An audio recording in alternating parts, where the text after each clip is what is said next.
here in Los Angeles. I also want to add Donna Tatro to the conversation. Donna is a former elementary school teacher and is now the executive director of Care Fair LA, an annual community event to teach children and families kindness, compassion, and inclusion to proactively combat bullying. Thank you for being here. Dr. Sophie, thank you for being here. You did something that's really important, and that's for children to develop empathy. For them to develop empathy, for them to be required to sit down and think about a situation from the other person's point of view and what the consequences of their behavior can be on another person. Donna, what do you say about this? I completely agree. I mean, we know from science that we're not born with a fixed amount of empathy. We can grow our empathy. And so our job as parents is to use these moments as teachable moments. And what you guys are doing, unfortunately, is modeling bullying behavior.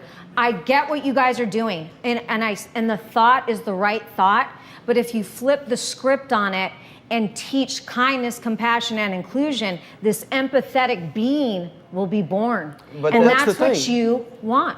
I think what you're saying is just being soft. You said when that mother was whooping that child in the car, what was going through that kid's mind? Well, I can tell you, I should have never took them damn keys. That's what's going through that child's mind. And now you're saying, the research indicates spanking is not useful. But did you research prisons? He could have killed someone. What's wrong with society these days is everybody is so scared. No. They're so scared because they're worried about how everybody's going to perceive them for being a parent. What the hell do you think your kid was saying to themselves as you're videotaping them? What do you think they were saying to themselves? He was just, I've got to run. I'm going to get to school. The part that a lot of people don't know, this will be news breaking, is when we got to school, we stopped, and he's like, I'm like, all right, hope you have a good day at school, son. He goes, Daddy, I'm soaking wet. I said, I know, son.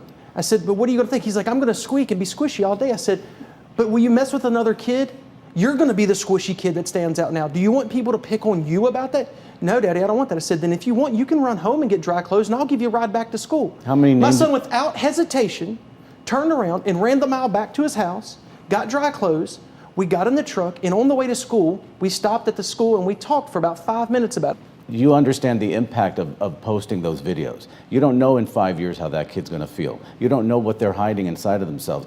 So they're going to keep it in, and they're going to see that. They're going to go on a date, somebody's going to pull it up.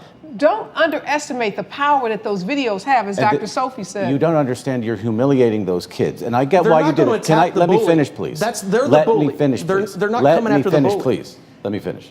You're humiliating your children. I know that you're coming from a good place, but the humiliation factor is long lasting. And you have cleanup to do after that. You may say no.